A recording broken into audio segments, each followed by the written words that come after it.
એક બાજુ ઊંડા વાદળી સમુદ્ર, ચારે બાજુ લીલાછમ જંગલો અને વચ્ચે એક વિશાળ બબલગમ જેવું તળાવ.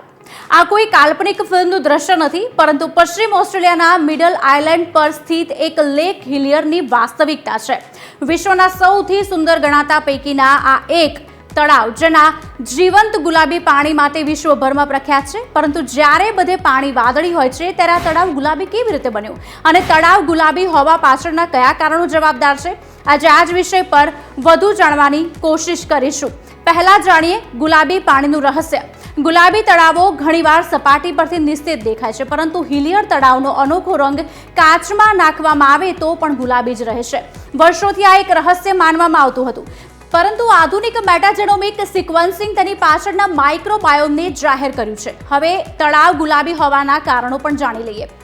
ડુનાલિએલા સેલિના આ એક સૂક્ષ્મ શેવાળ છે જે મોટાભાગે ખારા પાણીમાં ઉગે છે. તે ઉર્જા શોષવા માટે કેરોટીનોઇડ્સ ઉત્પન્ન કરે છે, જે તેને લાલ અને ગુલાબી રંગ આપે છે. હેલોફાઇલ્સ અને સેલિનીબેક્ટર રૂબર જેવા બેક્ટેરિયા અને આર્ચિયાની ચોક્કસ પ્રજાતિઓ તળાવના પાણીમાં જોવા મળે છે.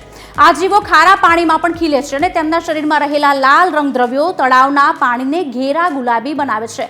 માઇક્રોબાયોમ તે માત્ર એક જીવ નથી, પરંતુ બેક્ટેરિયા, શેવાળ અને વાયરસનું એક સંપૂર્ણ ઇકોસિસ્ટમ છે, જે માત્ર અત્યંત ખારા વાતાવરણમાં ટકી શકતા નથી, પણ રંગબેરંગી રંગદ્રવ્યો પણ મુક્ત કરે છે. હવે એ જાણીએ કે શું આ તળાવમાં તરવું સલામત છે? તકનીકી રીતે લેક હિલિયરનું પાણી ઝેરી નથી. તેની ખારાશ વધારે હોવાથી તેમાં તરવું એ મૃત સમુદ્રમાં તરવા જેવું છે. જો કે વહીવટીતંત્રએ ત્યાં તરવા પર પ્રતિબંધ મૂક્યો છે.